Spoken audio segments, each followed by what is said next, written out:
नमस्कार साथियों, मैं डॉक्टर राजीव सिंह अपने चैनल अनुभूति में आप सबका स्वागत करता हूं।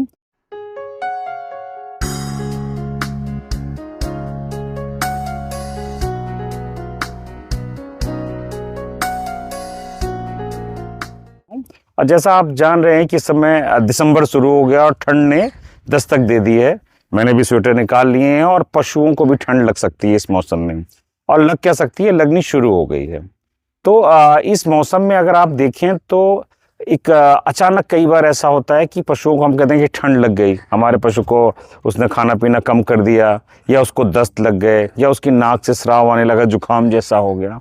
तो इस तरह की दिक्कत बहुत आम होती है। तो इसलिए हमें ठंड की शुरुआत से ही इस बात के लिए सतर्क हो जाना है। और खासकर अगर आपके पास भैंसें हैं, भैंसों को ठंड लगने के चांसेस गायों के मुकाबले, जो क्रॉस ब्रेड गाय हैं एचएफ जर्सी, उनके मुकाबले ज़्यादा होते हैं। तो अपना पशु जहाँ पे भी रात में रहता है वहाँ पर बहुत ज़्यादा वेंटिलेटेड स्पेस ना हो कि वहाँ पे ठंडी हवा का बाहर से आना हो, तो ऐसी जगहों को आप ढक दें। सबसे पहला और प्राइमरी काम यही होता है कि रात में आपका पशु ठंडा न रहे। और दूसरा काम हम अक्सर भूल जाते हैं, ठंड के मौसम में अपने पशु के लिए पीने के पानी के फ्रेश वाटर की अवेलेबिलिटी जो है उसको भी सुनिश्चित करें। आपका पशु जब भी, कई बार ऐसा होता है कि जो छोटे बछड़े होते हैं या पड्डे होते हैं, ये अचानक बीमार होने लगते हैं। इसकी वजह क्या होती है? इसकी वजह होती है कि वो डिहाइड्रेटेड होने लगते हैं धीरे धीरे करके।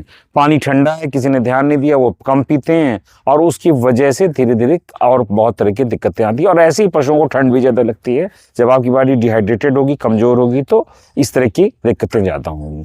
आपको अपने पशुओं को इस समय आहार भी ऐसा देना है, ठंड से बचाना है, हवा से, उनको फ्रेश वाटर की अवेलेबिलिटी रखनी है। आहार जो है वो ऐसा रखना है जैसे हम लोग ठंड के आने पे चाहते हैं कि हम ऐसी चीज़ें खाएं जिससे हमारा शरीर गर्म रहे, ठीक वैसे ही हमें पशुओं के लिए भी रखना है कि हम उसके लिए पौष्टिक आहार हो। आहार में खल का समावेश करना, जो सरसों की खल है, अलसी की खल है, या बिनौले की खल है, जो भी खल आपके एरिया में उपलब्ध है, इस मौसम में पशुओं को दें। अगर आपका पशु ताज़ा भी आया है तो उसके खल के साथ आप दलिया भी, गेहूं का दलिया या मक्के का दलिया भी जरूर दें। जब आप पौष्टिक आहार देंगे तो ठंड लगने के चांसेस कम होंगे। मान लीजिए तमाम प्रयासों के बाद भी, हमारी तमाम सावधानियों के बाद भी पशु को ठंड लगी गई, तब फिर क्या करेंगे?